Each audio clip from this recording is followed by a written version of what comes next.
invested thousands of dollars into fixing it up and was prepared to make a good profit. But then he met Kaylee Secondorf. "We worked our magic on that truck," Drowns said. "Every major thing was wrong with it. I've sold a lot of cars in my 40-plus year career, but this one is unique. You could tell that this girl needed this car. I saw what she saw in it. It was good to its bones.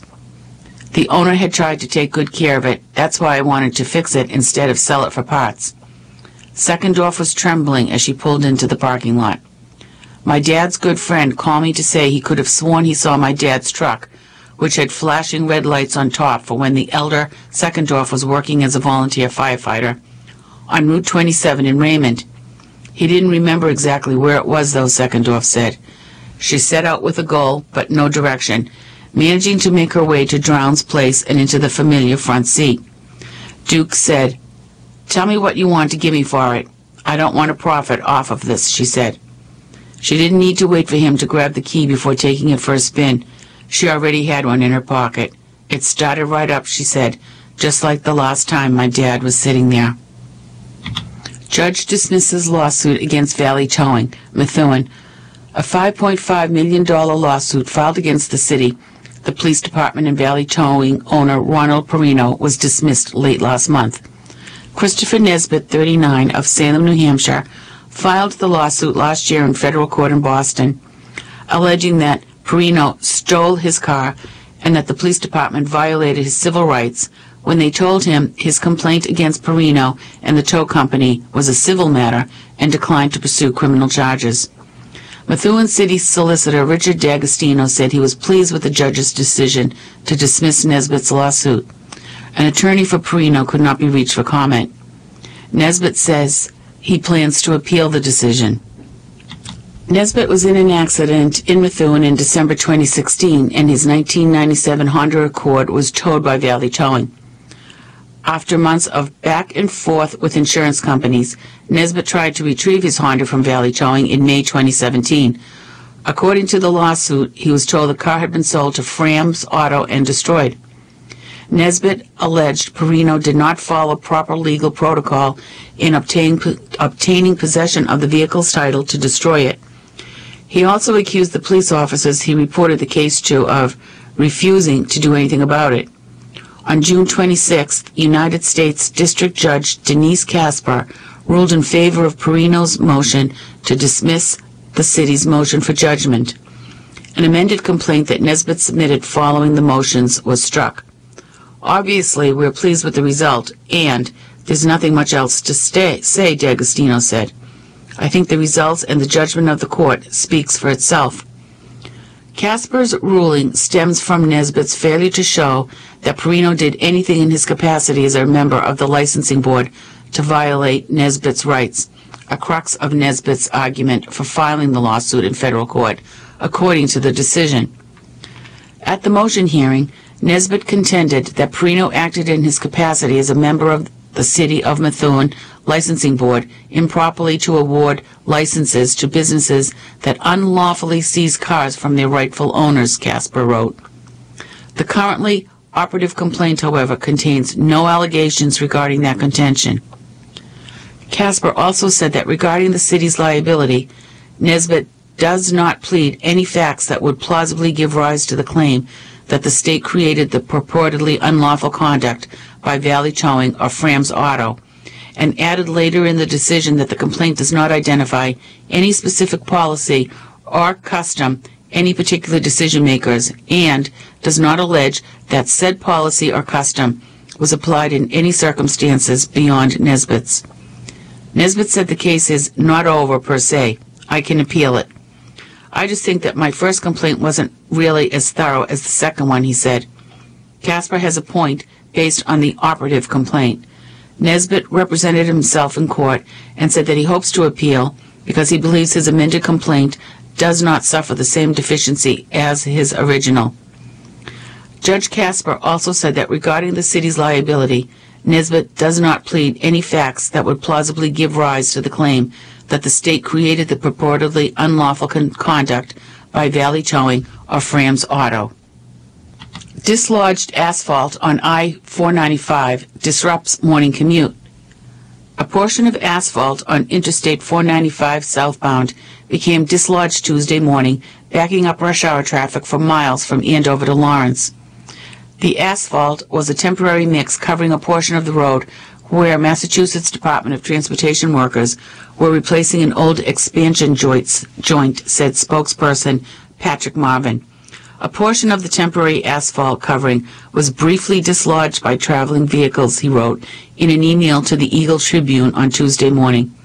MassDOT crews were replacing the expansion joint as part of an ongoing highway resurfacing project that began in July 2017 and is expected to be complete in November 2019. According to information provided by MassDOT about the project, portions of I-495, the ramps at Route 28 and Route 114 interchanges, and state-owned secondary roads will all be resurfaced. Traffic impacts include off-peak lane closures and ramp closures in order to safely perform construction activities, Marvin wrote in an email. The issue was reported at 7:20 a.m. and was cleared in an hour, but contributed to significant traffic delays during peak commuting traffic into Boston. Man charged in stabbings held without bail. Haverhill. A city man who allegedly took part in the stabbing of two men in the Lafayette Square area on Friday evening was ordered held without bail at a hearing on Tuesday in Haverhill District Court. Police said the man, a known gang member, and his brother, also a known gang member, whom police are searching for, took part in stabbing a Methuen man in the stomach and a Nashua man in his right side kidney, according to police report. Both victims suffered serious injuries, police said. The stabbings occurred Friday at approximately 8:05 p.m. in the area of 12 High Street, according to police. That area is just outside of Lafayette Square. The two injured men were transported to Lawrence General Hospital and were reported in stable condition, police said.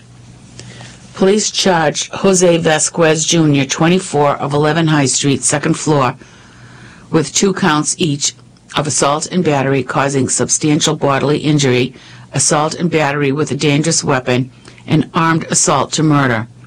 Vasquez was arrested on Monday at 2:46 p.m. at 11 High Street.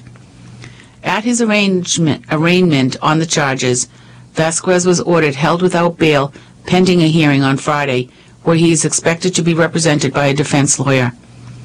Police said they requested an arrest warrant for the 22-year-old brother of Jose Vasquez. According to a police report, at approximately 8:15 p.m. on Friday, police were dispatched to 117 Lafayette Square for a report of a possible overdose. While en route, they were advised that it was a stabbing. Responding officers encountered 3 men in an alleyway to the left of 117 Lafayette Square, a mixed-use commercial residential building, according to the city's assessor's office. Police said one victim, a 24-year-old Methuen man who was lying on the ground, suffered a small puncture wound near his upper left abdomen and a larger, deeper wound to his lower left abdomen. Police said the man refused to give them any information about his assailant. The other victim, a 26-year-old Nashua man, who police said had suffered a stab wound to a kidney and was standing, told police that the 2 other men had a beef with the man on the ground and that the assailants had assaulted them. He described one of his assailants as having long curly hair and that he wore eyeglasses. A third man, who was attempting to provide aid to the victims, told police that he was inside his apartment, 117 Lafayette Square, second floor, when the victims, one of whom is his friend, began calling him on the phone, repeatedly asking him to let them into the building. The man said he stepped outside, found the 2 injured men, then called 911. During the investigation into the stabbings, police followed a trail of blood to a parked 2003 Infiniti FX45 with New Hampshire plates that was registered to a 24-year-old Nashua woman. The woman told the police that one of the victims, the Methuen man, was her boyfriend and that he had borrowed her car. Police said the driver's window was open and there was a coagulated pool of blood on the driver's seat and blood on the driver's side rear seat. During their investigation, police learned that the 2 victims had stopped for several minutes in the area of 12 High Street near where Vasquez and his brother live, before parking their car in Lafayette Square. Police said they were able to verify the location of the Methuen man from the coordinates provided by a GPS tracking bracelet the man wears as part of his parole requirement. During questioning at the hospital by police, the Methuen man said he was not familiar with the area and that he ended up on High Street, where he encountered a red Ford Taurus blocking his travel path. He said there were 2 men inside the Taurus and 2 men standing outside of the vehicle. Police said Vasquez's girlfriend owns a red Taurus. The Methuen man told police he got out of his vehicle, and after an exchange of words, he began walking back to his car when he was attacked from behind. He said his passenger, the Nashua man, got out of the car to help, but that he was assaulted as well. The Methuen man said he then drove to his friend's house at 117 Lafayette Square, where police found him and his passenger in an alley next to the building, according to police. Witnesses identified Vasquez and his brother as having taken part in the assault, police said. Police are continuing their investigation into the stabbing. GLCAC Community Resource Fair returns. Lawrence. Greater Lawrence Community Action Council will hold its 6th annual Community Resource Fair on August 15th. Each year, the fair aims to connect Greater Lawrence residents with a wide variety of service providers. It features nonprofit organizations, local businesses, and government offices offering assistance with education, financial services, health, housing, social services, job training, youth activities, and other issues. We are pleased to connect individuals and families with not only GLCAC's 16 programs, but also our fellow service organizations. The Resource Fair is a fun way to educate families about the services available to help them overcome their challenges, said Evelyn Friedman, GLCAC Executive Director. The fair will be held 1 to 4 p.m. August 15th at Champignon Common in Lawrence. Space is available for nonprofit organizations and Lawrence businesses. Contact GLCAC at 978-681-4920 to obtain a registration form and information. Organizations should provide their own table or rent one from GLCAC for a $10 fee. Chamber hosts networking mixers, North Andover. The Merrimack Valley Chamber of Commerce is hosting a member appreciation mixer this week.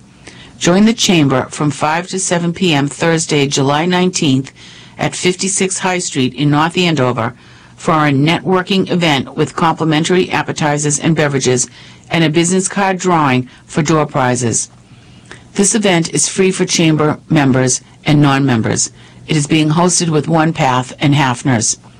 The Networking at Noon mixer, planned for Tuesday, July 24th at Outback Steakhouse in Methuen, has been rescheduled to run from noon to 1:15 p.m. on Friday, July 27th.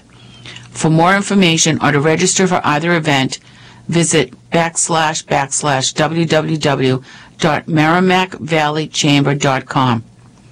Senior Self-Defense Class offered, Methuen. Learn self-defense at the Methuen Senior Activity Center. At 1 p.m. Tuesday, July 24th, guest speaker Michael Keys will discuss and demonstrate self-defense techniques using hands, feet, and canes. This class is open to all and will be held at the Senior Center, 77 Lowell Street. For more information, call the Senior Center at 978-983-8825. Golf tournament supports NECC athletics. Haverhill. More than $14,000 was raised for the Northern Essex Community College athletics program during its inaugural golf tournament held June 18th at Atkinson Country Club. With more than 30 event sponsors, the tournament attracted 112 golfers representing 28 teams.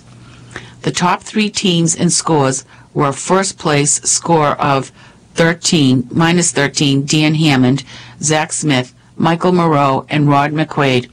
Second place score of minus 11, Stephen Richard, Frank Ricciardi, George Nasias, and Paul Jensen.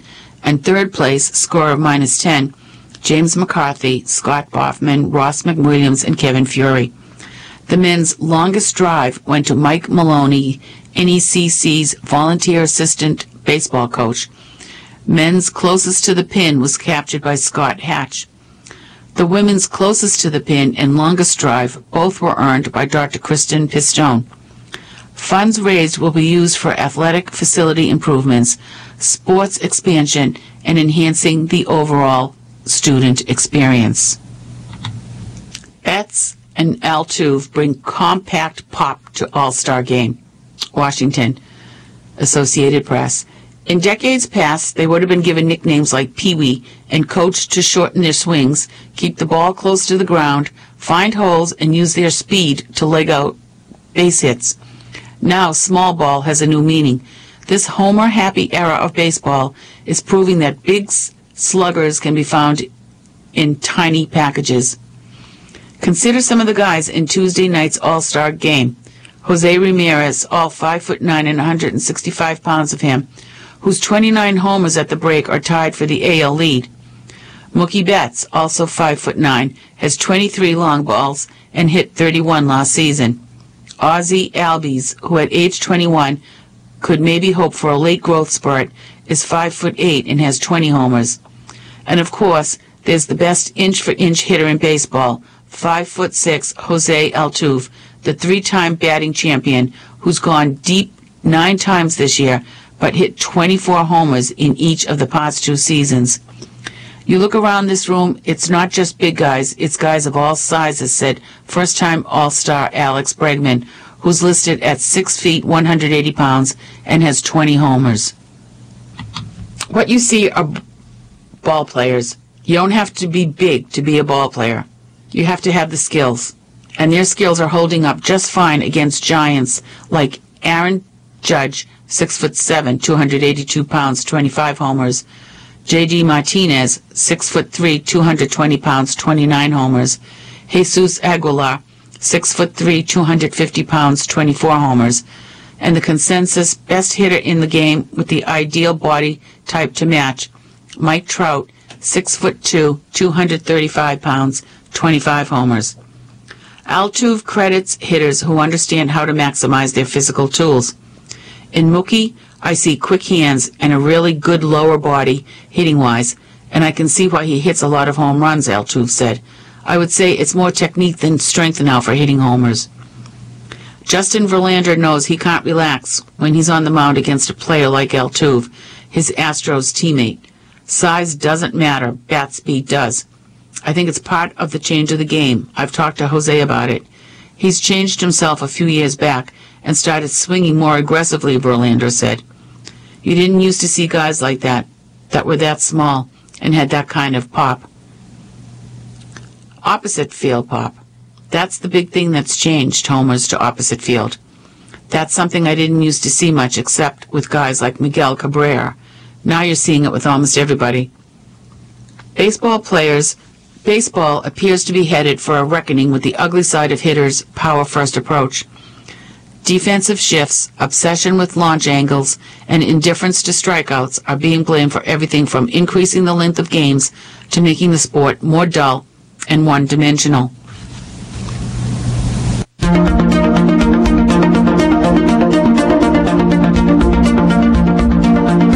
Thank you for listening to the Massachusetts Reading Network, a window to independent life in your community from Cape Cod to the Berkshires.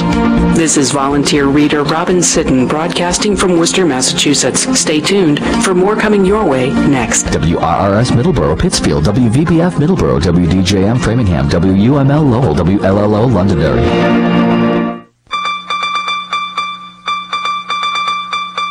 Coming up next from the Talking Information Center, news stories from the Fall River Herald.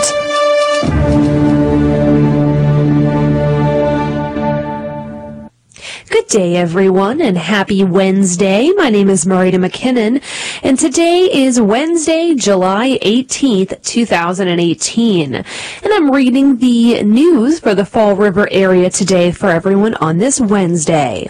We're going to begin out of the Herald News here, a story that hits pretty close to home for the Herald News. A man running from ICE is taken into custody after jumping on the Herald News roof. This article is written by the entire or full Herald News staff, and it's out of Fall River. A man allegedly running from immigration and customs enforcement officers was taken into custody shortly before noon after jumping onto the roof at the Herald News. Kevin Leeper, the lawyer for the man, only identified by his first name of Dennis, had left the Fall River Justice Center to put money in a parking meter when an ICE representative attempted to apprehend him. We were at pre-trial conference hearings today at Fall River District Court, and we had a long break. It had already been 2 hours, so Dennis went out to the car to put money in the meter. And when he went out to the car, that's when Maria tells me the ICE agents were waiting for him and called out his name, and that's obviously when he got scared and ran, Leeper said. The man was taken into custody by officers on a lower-level roof at the Herald News, and then removed with the assistance of a ladder truck from the Fall River Fire Department. He was then placed in a Somerset Fire Department ambulance to receive medical treatment at a nearby hospital. My understanding is he has an ankle injury, probably from running or jumping, and he's going to go to St. Anne's Hospital to be cared for there, and then he will be taken into ICE custody, probably processed in Burlington, and then from there he'll be entitled to a bond hearing with an immigration judge in Boston, Leeper said. Leeper said they were in court to resolve a case. 2 witnesses said they saw Dennis running from a van parked on Borden Street near the intersection with 2nd Street. Alicia Rice was working in the Java Hut when she said a commotion caused her to look outside. "He was at the top of the hill and I just seen this guy running," Rice said after he was taken into custody. Another witness said she saw the man start to run down Old 2nd Street before turning and running toward Anawan Street. Out of the Herald News, that was the story there about the man that actually was taken into custody after jumping on top of the Herald News roof. Again, written by the Herald News staff out of Fall River. In other news, broken glass closes the Veterans Memorial Pool in Fall River. Also from the Herald News staff here out of Fall River. Broken glass has led to the closure of the Veterans Memorial Swimming Pool. The Department of Conservation and Recreation said they will need to drain and refill the pool located at 339 Eastern Ave to remove broken glass fragments. DCR says the process will take 4 to 5 to complete. While the pool will be closed, the adjoining spray deck will remain open. The DCR hopes to have the pool open for the weekend. Additionally, the DCR reminds visitors that glass containers are not allowed in the facility. Turning to sports news here, the Red Sox starts get front row seat at All-Star Slugfest. This article comes to us from the Providence Journal out of Washington. Mitch Moreland didn't need Tuesday night to validate his career. By almost any measure in baseball, spending 9 years in the big leagues is more than successful. And the 32-year-old Red Sox first baseman still appears to have plenty left to offer, considering the strong numbers he posted into his first All-Star game. That said, Moreland was the most popular choice in the Boston clubhouse among the 5 Red Sox who enjoyed the festivities at Nationals Park. Chris Sale and Craig Kimbrell, each made a 7th appearance, and Mookie Betts was selected for the 3rd straight time, and J.D. Martinez was elected by the fans to start as the designated hitter in his 2nd trip. Moreland went 1 for 2 in a pair of matchups against hard-throwing left-handers, striking out against Pittsburgh's Felipe Vasquez in the 7th and lining a single to left field against Milwaukee's Josh Hader in the 8th inning of an 8-6 American League win in 10 innings. All of them are telling me that they're proud of me. I'm supposed to be saying this to y'all, Moreland said. Mookie's over there like, hey, I know you're older than me, but I'm proud of you. I'm still like, shut up, Mookie, he says. We have a little group chat going, making sure Mitch doesn't get lost, Martinez joked during Monday's media availability. Moreland began 2018 splitting at-bats with Hanley Ramirez and has grown into his role as Boston's everyday first baseman. The .500 slugging percentage and .853 OPS he's compiled through 77 games would both be career bests if he's able to carry them through to October. The Gold Glove captured by Moreland during the last of his 7 seasons with the Rangers in 2016 has now some company on his mantle. It was huge, especially being a player's selection, Moreland said. I thought that was cool. It's something that I take pride in. He's a Gold Glove All-Star now, Kimbrell said. I think that's a cool thing to say. Sale was his usual dominant self while making his 3rd straight All-Star game start for the American League. The left-hander required just 9 pitches to work the first inning, the only one he threw on this steamy night in the nation's capital. Javier Baez lined a first-pitch single to center, leading off before Sale set down the next 3 men he faced. I always really enjoy these events, Sale said. Everyone sees the game and the home run derby, and they are a lot of things that go in otherwise. Sale threw 6 fastballs in his outing, all clocked at 99.1 miles per hour or better. Monday would have been his normal day to start with the Red Sox, and he appeared fresh and ready to take the ball with an extra day of rest. I felt really good, Sale said. Take a little time off, get an extra day, plus I'm only throwing 1 inning. Nice little tune-up. I felt good. Sale, Boston manager Alex Cora, and LA manager A.J. Hinch all agreed it would be a brief stint in this one. Cora has been cautious with Sale throughout his first 20 starts, limiting him to 12 1/3 fewer innings and 171 less pitches than at this point in 2017.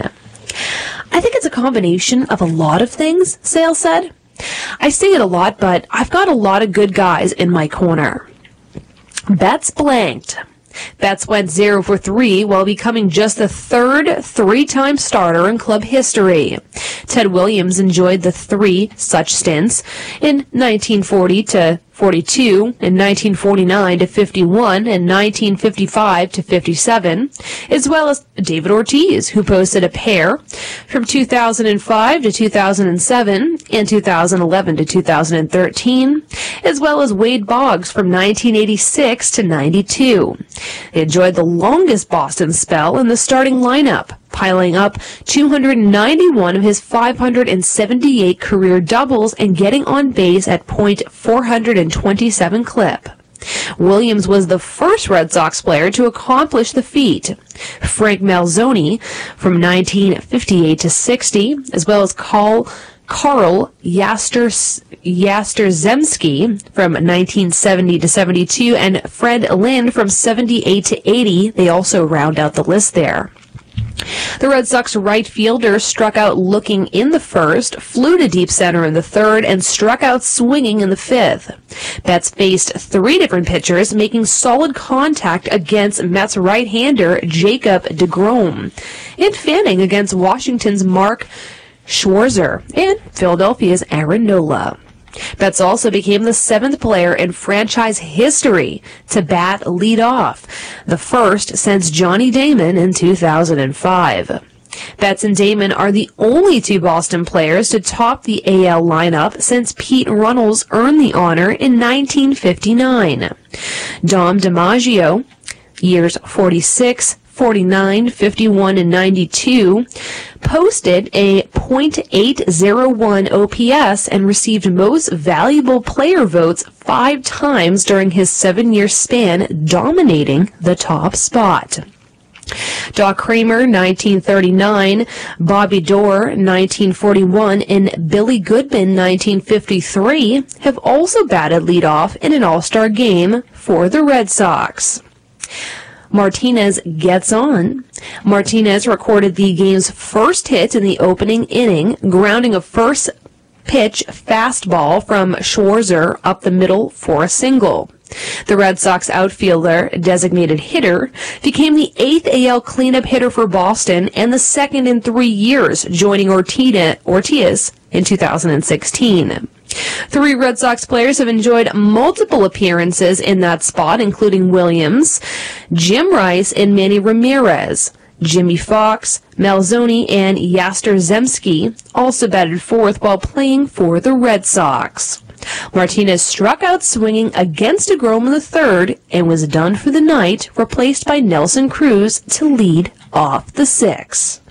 Out of the Herald News, that was some Red Sox updates there about the All-Star Slugfest.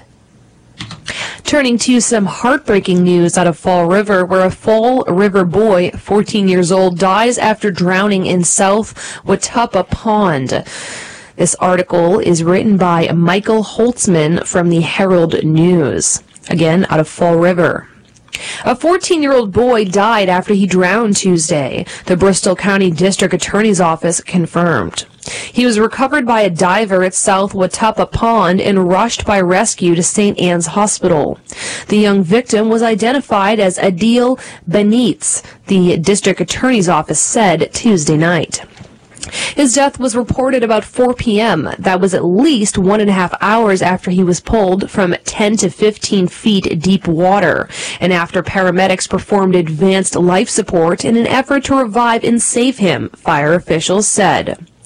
Greg Melotti, spokesman for Bristol County District Attorney Thomas Quinn, described the death as an accidental drowning. The victim and his friend, a 13-year-old girl, jumped into the pond from a rocky ledge around 12:45 p.m. today. According to the preliminary investigation, both the victim and the female were immediately showing signs of distress as soon as they entered the water, Melotti said in a press statement. 3 male bystanders who saw the 2 individuals flailing in the water entered the pond to attempt to rescue both of them. The bystanders were successful in assisting the female, but were unable to rescue the male victim before he went under and did not resurface, Melotti said. Fire Chief John Lynch said just after the rescue began that a group of kids were swimming on the pond shoreline behind the Meditech building at 101 Martine Street Tuesday afternoon when the teenager went under the water and did not surface. Some other youths also at the shore rushed inside of Meditech to call 911, officials said.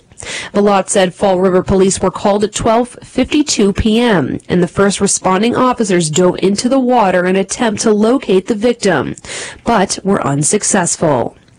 District Fire Chief Jason Passant said their diver, Ed Carrera Jr., head of the Fall River dive team, pulled the youth after 10 to 15 minutes of searching of the pond.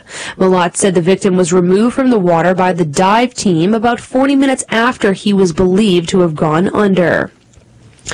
I hope this child pulls through, Passant had said at his chief's car after numerous rescue workers from the fire and police departments had cleared a frantic scene around the South Watuppa shores. We found him, rescue workers could be heard yelling from shore as Correa in the water and divers Frank O'Regan and Michael Cusick were assisting at the shoreline, Passant later said. That was about 1:15 p.m. Passant said the youth was 35 to 40 feet from shore, about where the group of children said they last saw him. The 13-year-old girl and the 2 adult male bystanders who attempted to save both teenagers were also taken to St. Anne's Hospital as precautions and did not suffer any serious injuries, Melotti said. She could be seen receiving aid on the grass by the shoreline before and after her friend was recovered from the pond by the diver. Speaking generally, Passant said, it doesn't take much for a kid to drown. They're struggling, and before you know it, the child goes down. He said the child was swimming with other friends who could be seen speaking with rescue workers at the shoreline before the diver found the body. Several police and firefighters responding to the scene before the divers jumped into the water in an effort to find the child, Passant said.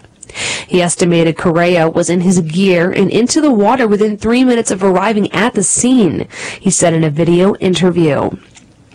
Another innovative rescue team, which produces sonar submarines, was also ready to assist at South Watapa.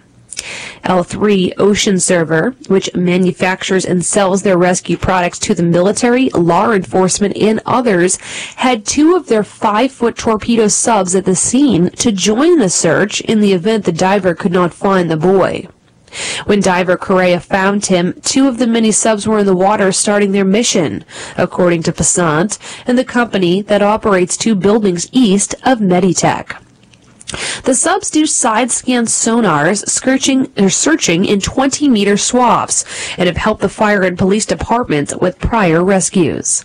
Lynch listed their responding equipment and personnel at the scene as Medical Rescues 2, 3, and 4, Heavy Rescue 1 with the Dive Rescue Team, Engines 2, 9, Passant's Car 3, and Ladder 4. A significant number of police officers also responded to the scene. In mid-July 2016, almost exactly 2 years ago, officials reported a drowning on South Watapa Pond. Emerson Valerio, a 35-year-old Fall River father of 3, either fell or jumped from a friend's boat, never resurfaced, and was found after a massive search several days later, according to reports. Out of Fall River, that was the tragic news there of the boy who drowned in the South Watapa Pond. Turning to sports news here, 1st and 10. Patriots counting on Scar to make his mark on O-line again. This comes to us by Glenn Farley out of Foxborough. The start of Patriots training camp nears, and with it another year when Scar will be asked to leave his mark on the Patriots' offensive line. I really like the guys we have here right now. Dante Sarnecchia, the team's ageless, 70 for those of you keeping score out there, offensive line coach, told the media at Gillette Stadium earlier this offseason. That's the good news. The bad news is we can't work with some of them until training camp starts because we've got 2 guys with shoulders, we've got a guy with a bad foot, and on and on and on. But that's the hand we've been dealt, okay? When training camp comes around, they're all going to be out there, and I'm really excited about working with these guys. I want to make that really clear to everybody, he says.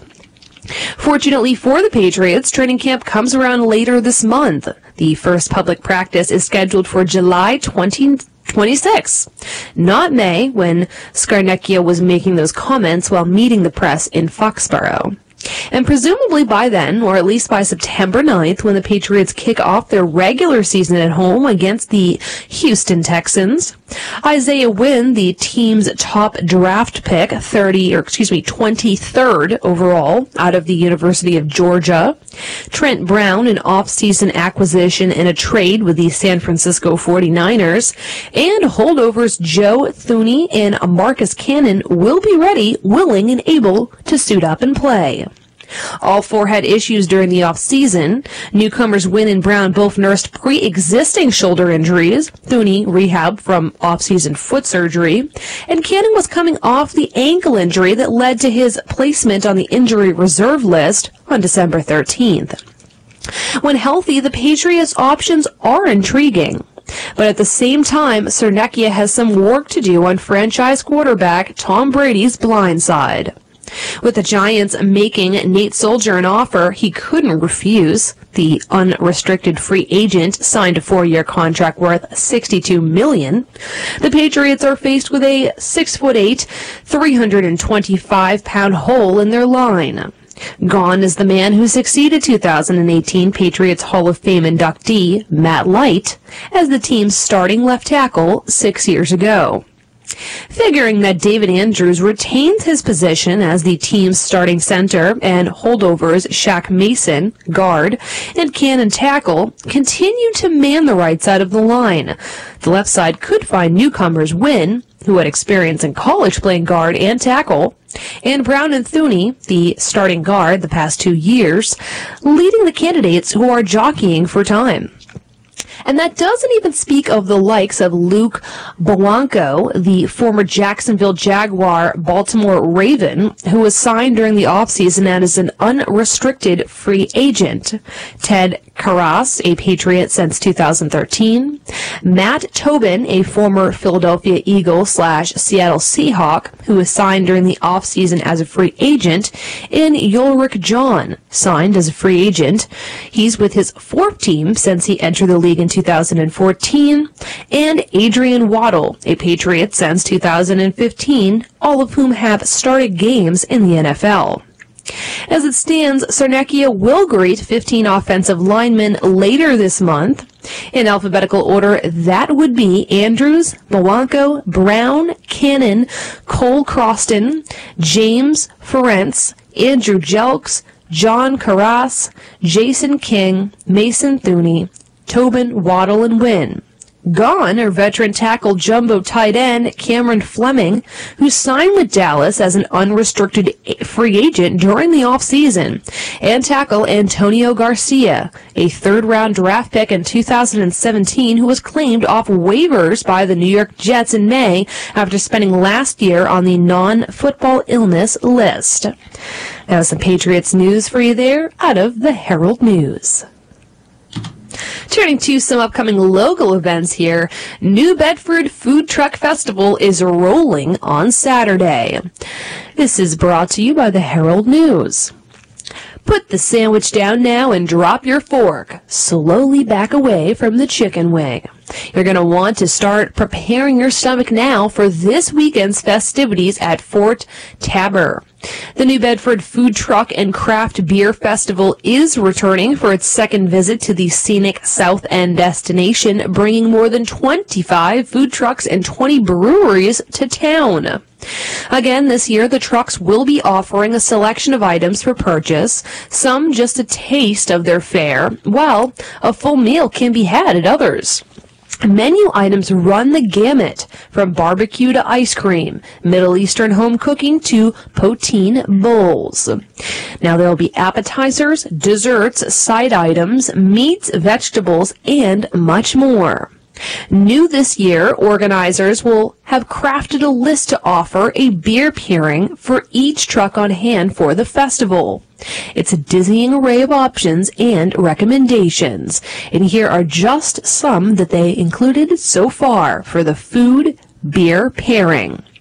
For American food, they say go with the Mighty Squirrel Cloud Candy. For the Asian comfort food and dumplings, they say go with Yanita Grapefruit Hop Nosh. Such foods as hot dogs, fries, and lemonades, they tell you to go with Zero Gravity Conehead IPA. If you're going for more of a dessert on the sweeter side, for cannolis from Cape Cod Cannolis, they say go with Brown's Black Cherry Stout. Now, if you're having some coffee, fruit smoothies that are going to be provided by Better Buzz Mobile Espresso, try some Stormalong Red Skies at Night to go along with that. Now, if you're a fry or French fry fan, you can get some fries from Frisky Fries available at the festival, and you can topple that with Toppling Goliath Pempey IPA. For all of you lobster roll and clam cake fans out there, Oxcart will be providing that at the festival, and they recommend pairing it with Exhibit A Hair Razor. Now, for all those fans of pizza, Wolf Pizza will be available, and they recommend Jack's Abbey House Lager to go with that. Tickets to attend the festival are $5 in advance online or $10 at the gate. A $20 Beer Lovers package includes 3 beer tickets, and a $25 VIP ticket includes admission an hour early to beat the crowds, unlimited bottled water, a free dessert from the VIP truck, and $1 off a beer purchase or beer purchases all day. Now, tickets could be ordered at the Food Truck Festival of America.com/New Bedford, Mass. Again, it's Food Truck Festival or festivals, Food Truck Festivals of America.com/New-Bedford-MA. Now, once inside, food can be purchased from each food truck. Beer will be provided, or can be purchased, well, it's provided via a ticket system, with the tickets being redeemed by the beer vendors. A couple notes here from the organizers. They say this event is indeed family-friendly. All bags will be searched upon entry. The seating is limited, but lawn chairs are encouraged, so make sure you bring some lawn chairs with you if you intend on attending the festival. Now, dogs are allowed, given they are well-behaved and remain on a tight leash. First responders, such as police, fire, and EMS, as well as military, whether you're active, retired, or a veteran, you do receive free admission with valid ID. Service members only. Now, lineups are subject to last-minute changes and updates here when it comes to the food trucks. And additionally, since the event is being held at Fort Taber on the peninsula, festival goers should expect traffic delays and plan accordingly. In addition to all that, the event parking will be $10 and will be available at all beach parking lots, including an additional overflow lot that's directly across from the Harbor Walk on East Rodney French Boulevard. Now, with that being said, there will be a free trolley along East Rodney French Boulevard, bringing people inside Fort Taber to the event. And they do remind people to please respect the no parking residential area signs and do not park within 5 feet of driveways because the police will enforce. Once again, that is the anticipated New Bedford Food Truck Festival that's happening this coming Saturday with numerous brewery vendors as well as those food truck vendors. Once again, 25 food trucks and 20 breweries are coming to town this Saturday. Well, everyone, that's all the time that we have for today's edition of the news in the Fall River area. Today we have been reading out of the Herald News. My name is Marita McKinnon, and I have been your reader for today. And once again, today on this July 18th, 2018, have a great rest of your day, and I'll talk to you next time. You've just heard news stories from the Fall River Herald. Please stay tuned for more programming.